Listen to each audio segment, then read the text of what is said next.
Welcome to the Archippus Podcast.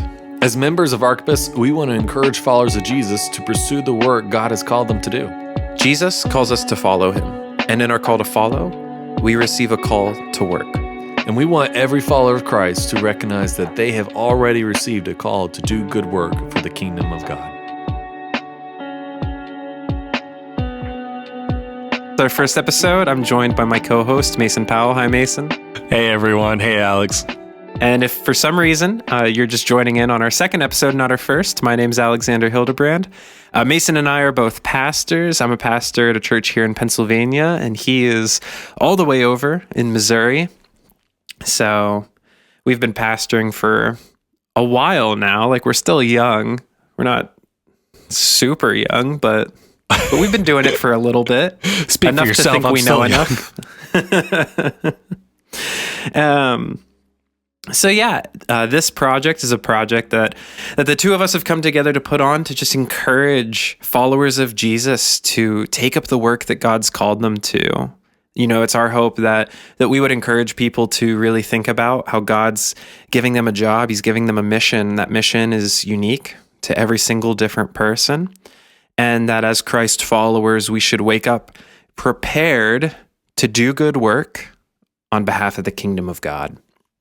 And so we're going to really just kind of continue to discuss, the biblical concept of work. So now, Mason, if we were going to talk about work, where do you think would be a great starting place to form this biblical concept of work? Yeah, there is no better place to start than right at the beginning when God made Adam and Eve, and then he sent them in the garden, and he's like, go and multiply and do good things and be good stewards of my creation. I've made you in my image. And of course, this is the Mason paraphrase, but I think that's the best place to really start with all this.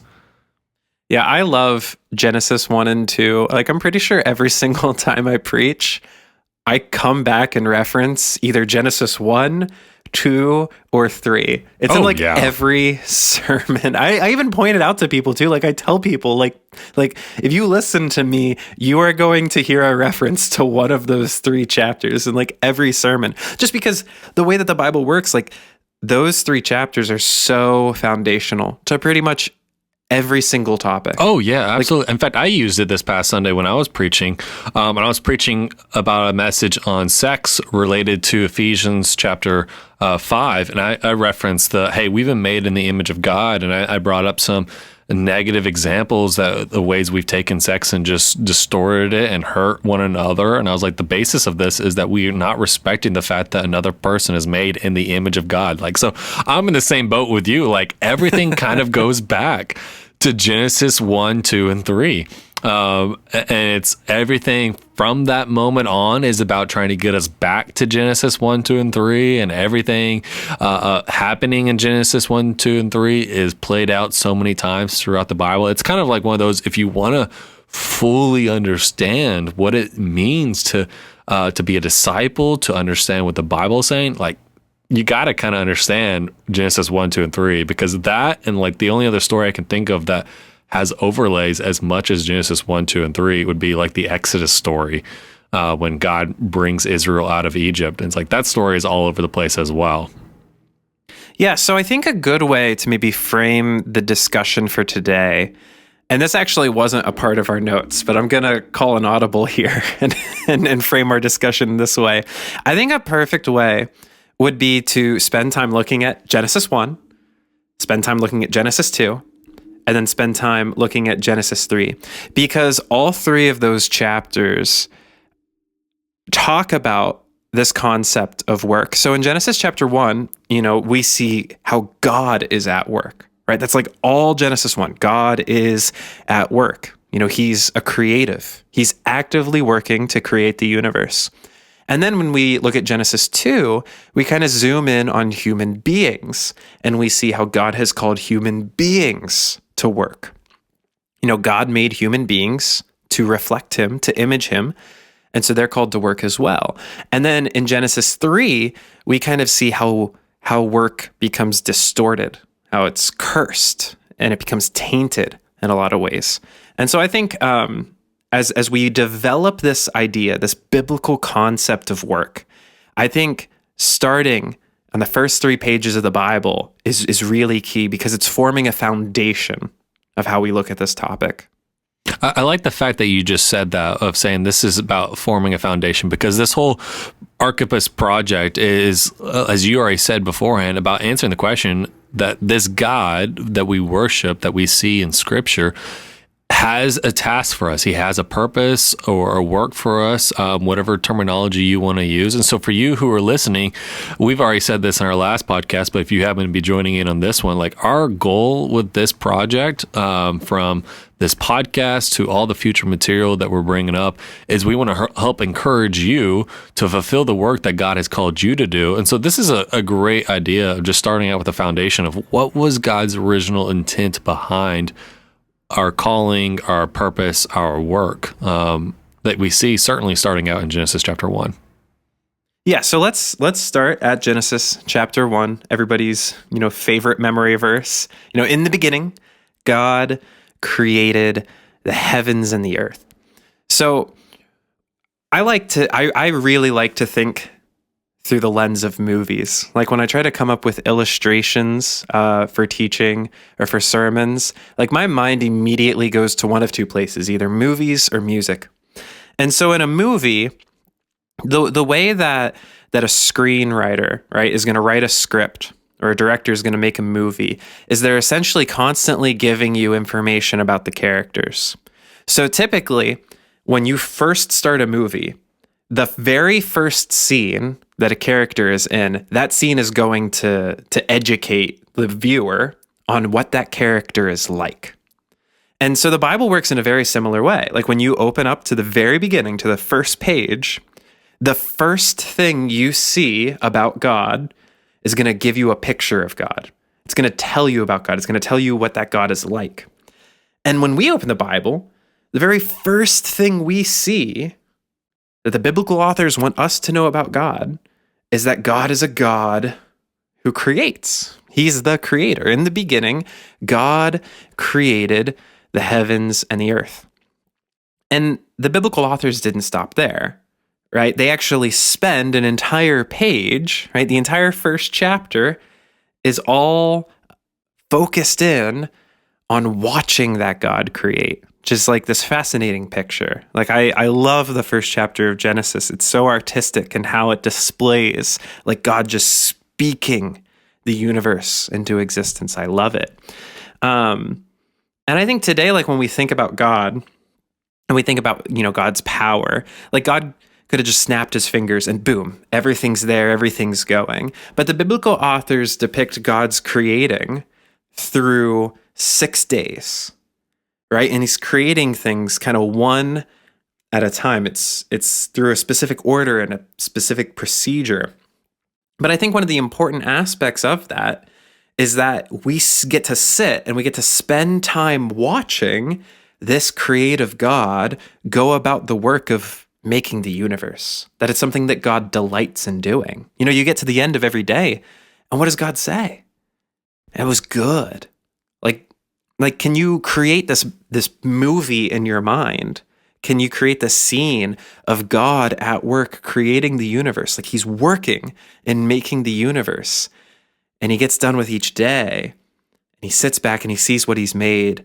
And he calls it good, that he's had a good day of work. Like, that's the first picture we get of God. And I think it's really important that we understand that and we recognize that. Because that is going to communicate to us who God is, but then it's also going to communicate to us who we should be like. That's very true. And it's a beautiful imagery right there that you kind of painted of, like, this, here's this God who creates. He's active. He's not lazy. He's productive, and everything he's producing is good. Like, and he says, you see in verse 22, he calls them to the animals and he's like, hey, I'm going to bless you. I'm going to give you the ability to extend life, to produce more life, that they're basically given this task of, hey, I've produced life for you, now go and do life for others. Go and take part in this work. And all of it kind of has like this climax reaching humanity. Like, you look at this whole narrative and you see that everything's good and defined in the basis of what it serves humanity and what it gives for humanity. And so here's this God who his work has the, I guess the recipients is the kind of word I'm looking for here. Like the work is to produce something good for someone else that gives glory back to God. Yeah, and that creative working nature being replicated is all over the first chapter of Genesis. Like, when you read through Genesis chapter 1, how many times are you going to sit down and see that God makes something that then gets replicated, that it gets reproduced, right? Like you just said, like God makes the fish, and what did the fish do? They multiply. God makes cows. What do? They multiply. God makes birds. What do? They multiply. God makes trees. And what do trees do? They multiply. Like, everything God is making, he's made it in such a way that they would continue to make more of themselves.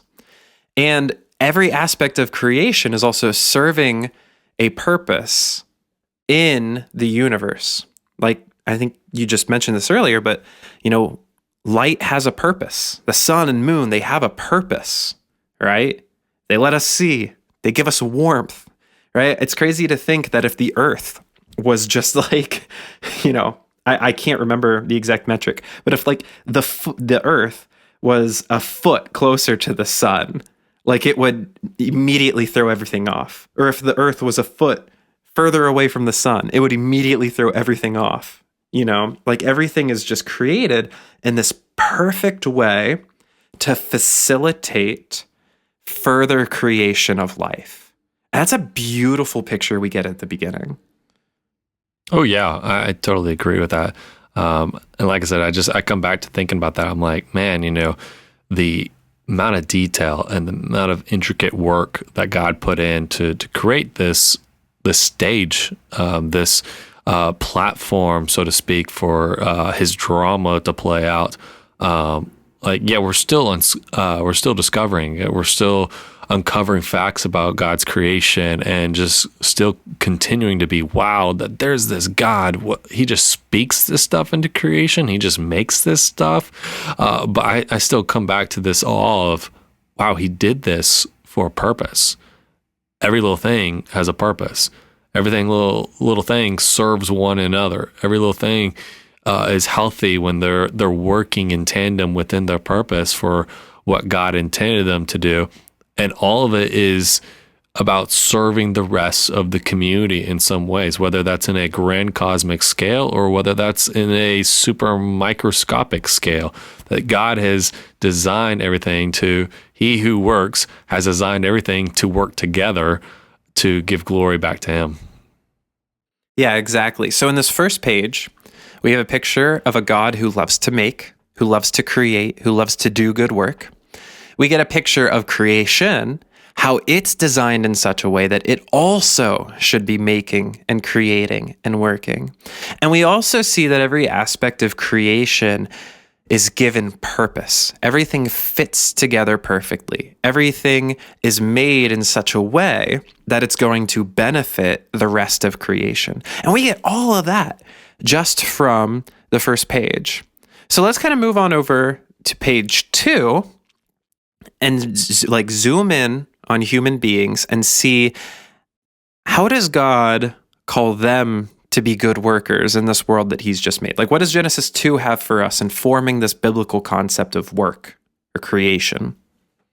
Yeah, that's a great question. And I think it kind of goes back to how chapter 1 ended, where God makes man and woman, and it says that, he created them in his own image, that he who is the great worker, the great creator, then entrusted us with that same calling to go and create, to go and be workers. And we see this narrative kind of take place in chapter 2 in a lot of ways, where we kind of get a zoomed in view of all this, and we get this this peeling back of the layers where God's starting to talk about the purpose of humanity. And he tells them, he's like, hey, go and be good stewards of my creation. Go and be blessings. He's the only time where God refers to humanity as something that he made that was very good. He's like, this is something uniquely special. And it has kind of like this priestly language to it. Like God has like made this massive temple. And then he says, he's like, hey, I'm going to make these individuals that are going to have my image, that they're going to represent me. And I'm going to entrust them to take care of this creation. I'm going to trust them to name the animals, to be good to the land. Basically, he's like, I have blessed you to be a blessing. I'm giving you a purpose. And I think that's super crucial because like a lot of times we view work in a very negative mindset. Like wouldn't you say, Alex, like that sometimes we're like, man, I don't want to go to work or I don't want to do this, right? Like, would you say that in our mindset, we tend to think of the fact that we have to work for a living as a negative aspect? Yeah, I think that it's easy for us to approach work as something that we have to do. Like we have to work to survive. And it can be easy to develop this approach to life where we try to work as little as possible and recreate as much as possible. Like we think if I can get by with as little work possible, then I can get the most enjoyment of my life. But that's really not a Christian approach to work because we see a God who loves to make. He loves to spend time creating and doing work. He makes the universe in such a way that the universe is called, to also participate in this work. And then we zoom in to Genesis chapter 2, and we see human beings that God specifically made them to do good work. So if you have your Bibles open as you're listening to us, or you can go grab one, turn to Genesis chapter 2, and I want you to look at this verse. It's verse 15. So Genesis chapter 2, verse 15, and it says, "Then the Lord God took the man and put him in the Garden of Eden to cultivate it and to tend it." So there's a very specific order in that sentence, right? You don't see human beings being made and then the garden being made around human beings. You see that God created a garden and then picked man up, put man in the garden specifically to work it. Like God put man in the garden to tend to it and to cultivate it. So when we typically think of the Garden of Eden, when you hear someone say that, we think of paradise, we think of perfection, we think of easy going, right? That everything is just this wonderful delight. I think of trees that have donuts on them that make you skinny. Right. Right. When we think of the Garden of Eden, we think of this idyllic world where there's no work. But when you actually look at what the Bible has to say about the garden was designed in such a way, and man was designed in such a way, that when man was put in the garden, the first thing that man's supposed to do is to work the garden, is to tend to it and cultivate it. And so we see that work was given to man, that human beings, one of their first jobs was to care for the garden. And not just that, we also see that man gets this mission to name the animals, right? That God brings all these creatures before man, and Adam is tasked with naming the creatures. And that's also a part of this mission, this job to care for the world, to care for the garden. And it goes into this, theology of human beings having dominion over the world, that they're co-rulers with God. But when I engage with people, in a very general sense, I don't think people really understand or think about the garden as a place for human beings to work. I think when your average person out there thinks of the Garden of Eden, they think of it as a place to play, like a place without work. But in fact, it's the exact opposite.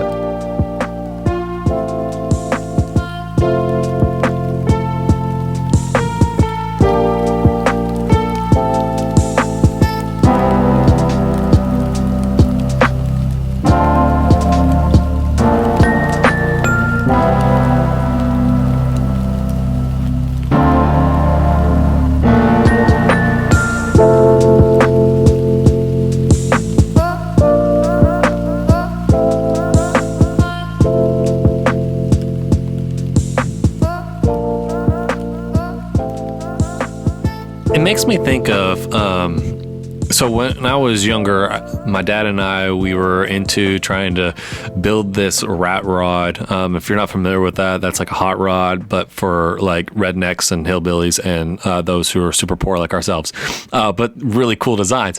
And I think of it in terms of like that, where my dad was the one who knew all the knowledge and he was out working, and he would invite me to come and join him in the process. So like, hey, come and help me put this engine in, help me weld this thing over here. And that's kind of the imagery in verse 15 of chapter 2, where you've so far have seen this God who is at work, and then he's like, hey, you over there, like, I want you to come and join me in what I am doing right now, which has some amazing real world applications if you think about it. Like, here's this God who has put Adam and Eve into the situation that he's already at work, and he's asked them, will you join me in this work, and will you help cultivate this? Will you help bring a blessing out of this with me? And I think that has some beautiful real world applications with this whole theme of this project that we're talking about, is that we want to help encourage you who are listening to see that God has a purpose for you. God has called you to do something, and that work is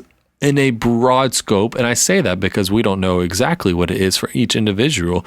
That's something that you've got to figure out. And I say that in terms of understanding that when God calls you to work, it's not in just a pastoral position at a ministry or church. We kind of talked about that in the last podcast, that God has something bigger than that for all of us. While some he calls, like me and Alex, into ministry, others he might call you for the specific family that you're been born in or that you married into to work in that space. And so here's this imagery of this God who's basically saying, I am at work in this at this time, but I would love it if you would come and hold the flashlight for me, or if you would come and hand me the screwdriver, or the blowtorch, or something like that. Like, that's the imagery I get in this, where it reminds me, like I said, of growing up and being in the garage late at night holding the flashlight for Dad. But I was playing some role.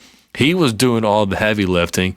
And I was just grateful that I was called to come out and participate in the work. And I think God has this imagery here in the same sense. He put Adam and Eve in this little garden, not the entire scope of the world. He's just like, here's this little garden. I want you to join in with me. I'm already doing the heavy lifting. I'm the one who's just creating the whole cosmos, but I'm going to invite you to come and join me in the scope right here in this space where I put you in. And I'm going to ask, would you just partner with me? Would you have the heart to cultivate and make something beautiful out of it? And I think that, like I said, has some real world applications, maybe not real world, modern day applications for some of you who are listening who might be like, man, I know what God has called me to do, and it has to do with my family, or it has to do with how I spend my time, or it has to do with some other aspect of my life. And I'm recognizing that God is at work and he wants me to step into this and do something in this space. Understand that God has already done the heavy lifting. God is doing the heavy lifting. He's just asking, will you participate in it? Will you join in with bringing a blessing to bear? As he called Adam and Eve in chapter 2 of Genesis. It's this beautiful imagery of this relationship, of what does this relationship with God even look like? Is it, hey, I'm all lazy, I'm just sitting back and relaxing, like that classic imagery of the Garden of Eden that we tend to jump to? Or is it the more biblical understanding of, here's this God who is at work making something beautiful, and he is calling us individually, one by one, come, join me in what I'm building. Come and join me in this beautiful thing that's being made here. Use what talents and gifts and abilities I've already given you. Come and join in with me in all these things to build something beautiful. Yeah, I think that is so important to recognize, that God is there the whole time. Like, when you look at Genesis 2, it's not like God leaves. Like, God doesn't assign work to human beings so that he then doesn't have to work. Because we think of that, like, especially if you're in any kind of job where, like, you're a manager or you have a manager, right? We think of, like, delegating tasks. Like, I have that even, in the times where I've had interns, right? Like, I give interns a certain job so that I can then go do something else, right? That I don't have to do that. But God doesn't, like, delegate to human beings so that he can then stop working. God invites human beings to do what he's already done and has been doing. and that's to care and create for the world. Right? That's such a beautiful picture of work. When we're thinking about this biblical concept of work, right? We have to recognize that our call to work is joining a God who is already doing it. Like, we're not doing something that God hasn't already done or is doing. We're joining God on his mission.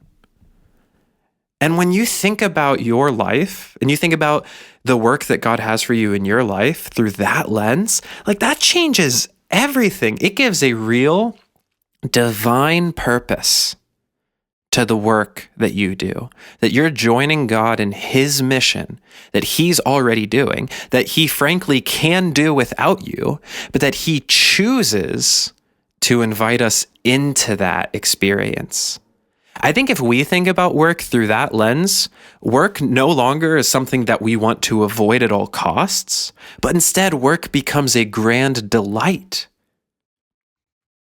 I agree with that completely. And that's such a beautiful, beautiful thing, that here's this God who, is not saying, hey, I'm leaving this all in your hands. And sometimes we get into that mindset. We think, man, this is all on me. I'm shouldering this all myself. Yes, I took this leap of faith. I'm following what God has called me to do, and it's all on me. And some of you, maybe that's why you're listening to this and you're sitting there thinking, I know what God wants from me, but I don't want to do it because I think I will not be able to do it, or I think I'm going to carry this all on my own, or I think I'm going to fail God.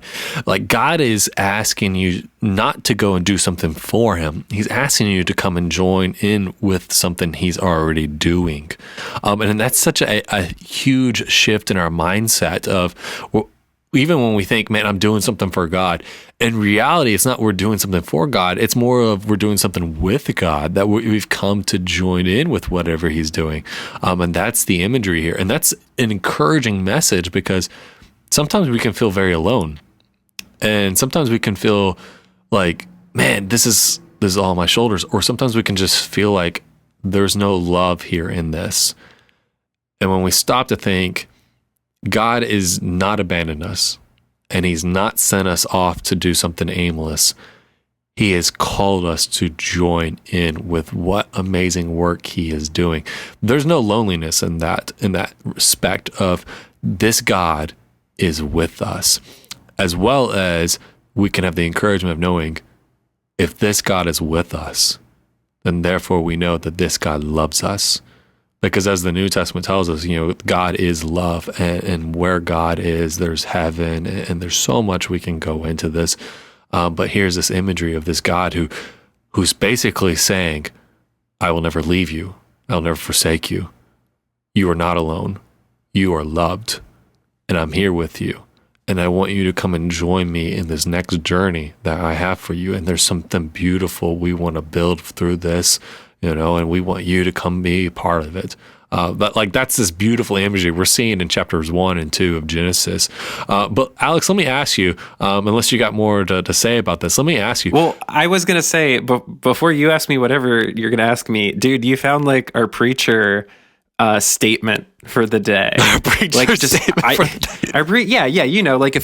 If either one of us were gonna make a sermon, we're trying to come up with these really nice key lines that are easy to remember, and you came up with it for today. That idea of God's not asking to do something for him, he's asking us to do something with him. That's such a good, that's powerful, man. That's going to sit in my brain for I'm going to go the next time I'm teaching a lesson, I'm just going to verbatim say that. You're just going to plagiarize me. Yeah, I am going to plagiarize you. But we're friends, so it's okay. But just if anybody takes anything from this conversation today, that's my hope, is this idea that when we look at work in the Bible, God isn't asking us to do something for him. He's asking us to do something with him. And I mean, really, what do we have to offer the God who can create entire universes? Nothing. Instead, God gives us work as a joy, to give us a mission, to give us a purpose. It's an invitation. And if you think about your daily life of work through that lens, like it changes everything. So, all right. Ask me the question you're going to ask. I was just going to ask you, like, hey, turning now to chapter 3, what do we kind of see of this narrative of work? Well, exactly. So chapter 3 is what leads us to have the picture of work that we so often easily get. Because when we look at chapter 3, we see the fall of human beings. We see, man and woman rebel against God. Instead of trusting him, they turn against him and they take their lives into their own hands. They take from the tree of knowledge of good and evil, and it throws everything out of whack. Like chapter 3, page 3 is where sin enters into the picture, where now instead of there's this loving relationship between God and human beings where everything's close and united and working together, now human beings have separated themselves from God. Because remember, look at chapter 3. After Adam and Eve take from the tree of knowledge of good and evil, what is their first instinct? It's to hide from God. It's to even hide from each other, right? So their sin drives a wedge between human beings and God. Their sin drives a wedge between each other. They're trying to cover their nakedness because they feel shame and they want to separate themselves from each other.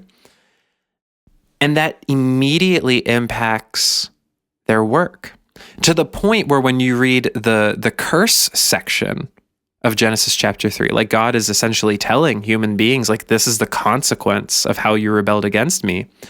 Work gets a specific mention when the curse is given to Adam.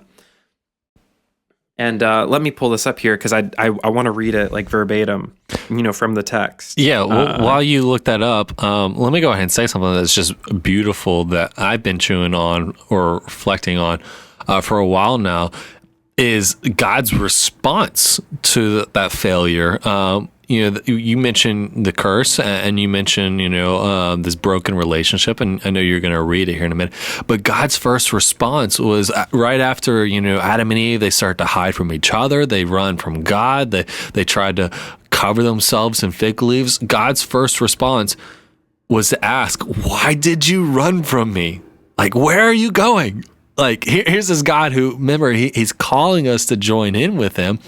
And our response from sin was a fleeing from him. And his response to that, his first response, is just this brokenheartedness. You see this God who wants to be working with us, who wants to be in this relationship with us. And his first response is, man, why did you leave? But because he is good and because there's justice in him, he's got to deal with this brokenness.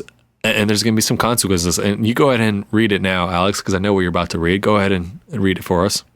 Yeah, so this is just the curse section of chapter 3. And I'm going to skip the curse to the serpent. I'm just going to jump straight to human beings.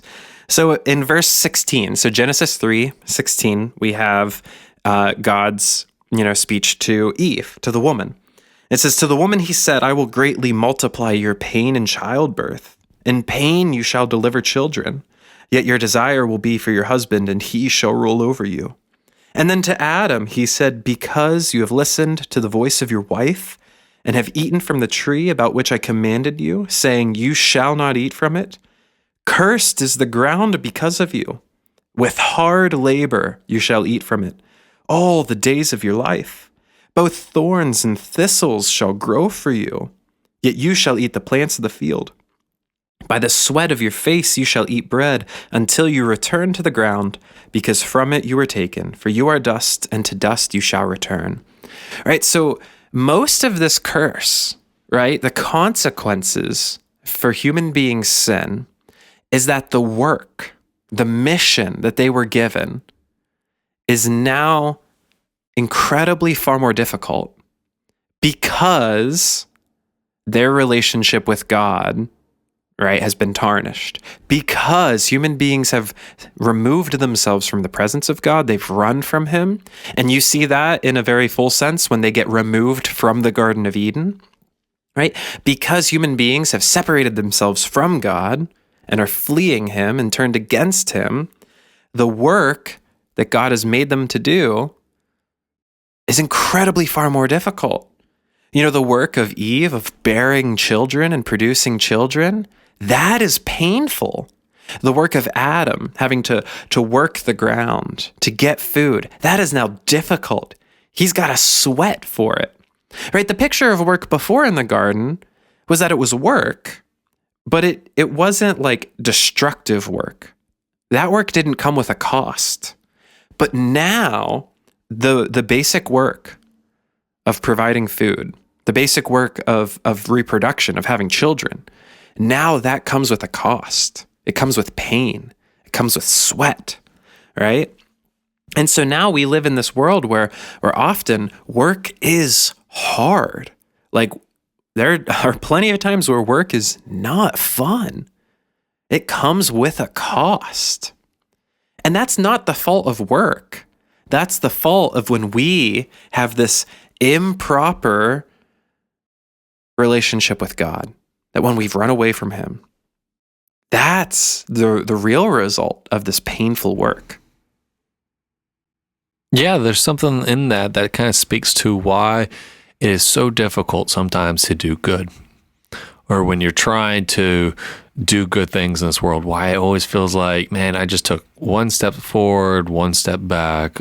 You know, I can't seem to move forward in this. And I know this is a good cause, but why am I suffering these consequences? Why am I having to deal with these frustrations when all I want to do is good with my life? All I want to do is bring good into this world. And this is kind of speaking to this, is that we live in a world that is broken in its original intent and purpose. And here's this God who's like, unfortunately, this is the state. You were made to be a blessing upon the world. And now to do that, to further life, to bring more goodness into this world in whatever capacity, is going to be a little bit more difficult, because you who are the ones who are supposed to be the stewards are a little bit more difficult to deal with now. Yeah, well, and I will say this, that the curse narrative, you don't read it correctly if you only see the negatives, because there's plenty of hope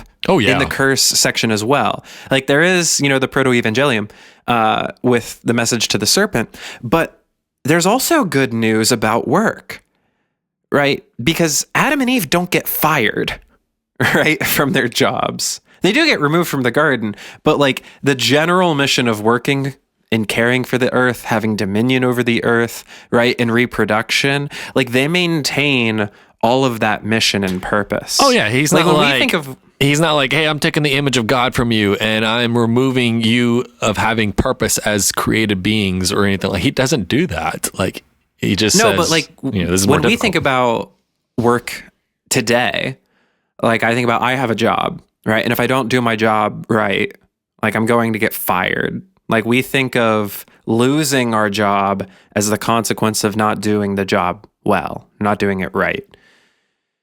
But the hope in the curse here is that God never once removes the job from human beings. He tells them it's going to be more difficult because you've essentially made it more difficult. Our relationship is strained here, but he doesn't fire them. Like, he could easily have just wiped human beings off the face of the earth and made other perfect human beings again, but he doesn't. He doesn't. And that's so encouraging for us. Like, in our own failings, when we fail the Archippus verse, right? Be sure to take up the work, to take up the ministry that God has called you to do. When we fail to do that, we can have encouragement and know that God hasn't fired us. Like, even if we fail to do the work that God's called us to do today, we can still wake up tomorrow and seek out to go do it. And it might be more difficult because we failed, but God's still calling and he's still inviting and he's still drawing us to himself. Like, that's the picture of the gospel, that despite our failures, God's still calling us and inviting us and seeking us out and drawing us into his presence. And so I think there's something really important to recognize in that curse. That, yeah, things get more difficult because of our sin.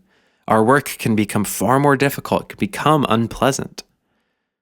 but God still has the job for us. He's still calling us to that mission. And we can turn and seek him and take it up and still find a delight even in the difficulty of it. I really like that imagery that you just gave me, where it's basically where this God's like, okay, you guys messed up, but I'm not firing you because this work still needs to be done. And this world still needs to be taken care of. It's just going to be a little bit more difficult now, but we're going to get through this.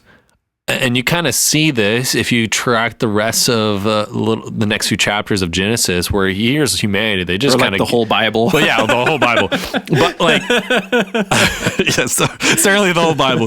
But you get this imagery of, especially in the first 11 chapters of Genesis, where here's this God who keeps basically giving out this grace and mercy over and over to humanity. They keep failing. They keep dropping the ball. And sometimes they're very adamant of like, yeah, we're going to turn and rebel against you. You know, like in Genesis chapter 11, where basically they're like, we're going to build a tower to storm the gates of heaven and dethrone God, right? It's this imagery of like, here's this humanity that is just failing and it's losing its purpose, or not losing its purpose in the sense that it's fired, but losing its purpose in the sense that it's forgetting its purpose. It's refusing to be what God has made it to be. And then this brings in this question of, well, is God going to fire us now? Is he just going to give up, you know, when you end chapter 11? But it's not. You get this turning of the page in chapter 12, and you get this imagery of God basically rolling up his sleeves, and he's like, okay, we're going to get back to work. And he calls Abraham, and he's like, I'm going to build something new, and you're going to be a blessing to all the world. And that blessing language goes back to Genesis 1, 2, and 3, where God's like, I made humanity to be a blessing, to do good work, to give glory back to God. And he looks at Abraham and he's like, you know, this is, of course, the Mason paraphrase. He's like, hey, humanity has failed in this. It doesn't mean that they've quit. They're not getting it. But I'm going to build something new. And I'm going to start with you, Abraham. And I'm going to restore this purpose so that all people will one day look at you and say they're blessed because of you. And that your people, your descendants, will be a blessing upon the rest of the world. And you see that in Israel, and then eventually the church picks up this narrative. And like, there's some beautiful imagery of, here's this God who wants to restore the failings that we have. That yes, God's given us purpose. We dropped the ball. We failed. We weren't fired. But here's this God who steps into our failure, and then he offers us a way out, and he starts to fix things, and he works with us to fix our own failures. That's the big narrative of a lot of the Old Testament. And certainly when we come to Jesus, and a big, one of the focus of Jesus and his ministry is, you know, restoring that. And so you see that. You're so right in that God did not like fire them. He's like, yeah, you messed up, but this is going to be a little bit more difficult, but the work still needs to be done.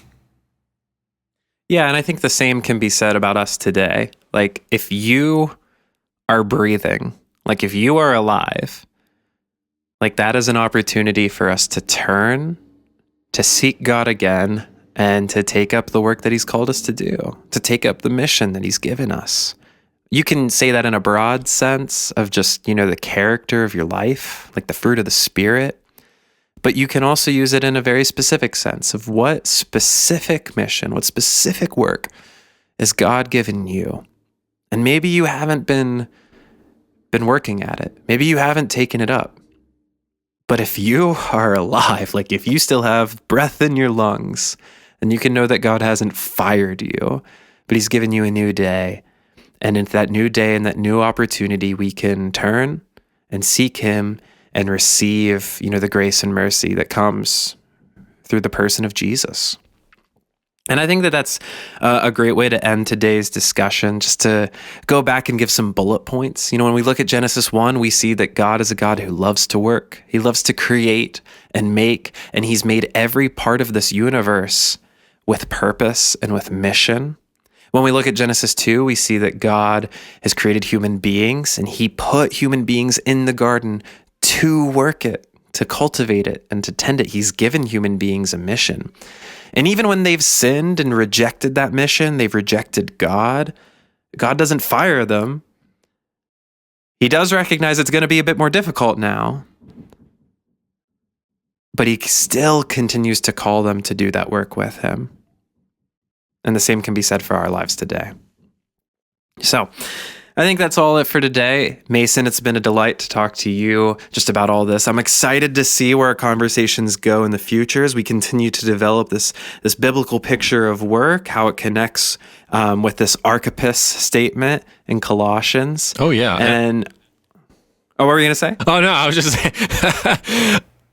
was just saying, oh, yeah. And I'm excited for this and where we're going. I think we should probably have an episode.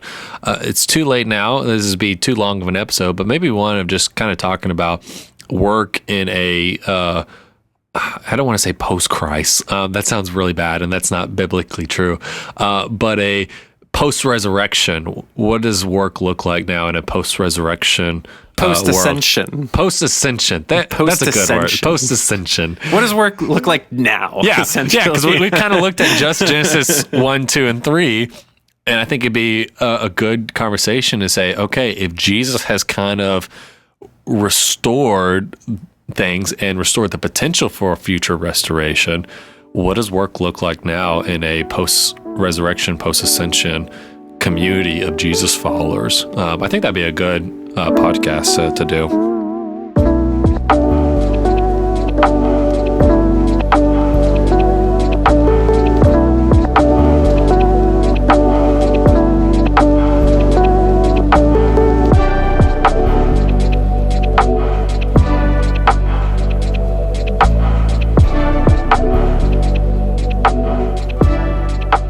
Thank you for listening to the Archippus Podcast. If you enjoyed this podcast, we would appreciate it so much if you would share what you thought of it. Leave a review, leave a like, a 5-star rating. That so much helps us to promote this podcast, to share the word, and be an encouragement to others. And if you want to support the project in other ways, you can check out our website, archippushouse.com. There we have several different resources that you can check out. And we even made some merch. We made some t-shirts and hats with our logo. Getting any of that helps financially support the project, and it's just a fun extra way to help share and invite others to check out the project. And if you go to archippushouse.com, there you can also sign up for our mailing list. And if you join our mailing list, we promise to send you multiple free copies of our books. So if you like free books and you like our books, join our mailing list and we will send you our books for free just for being a fan. Thanks again for engaging with and supporting the project. And we hope to see you next time.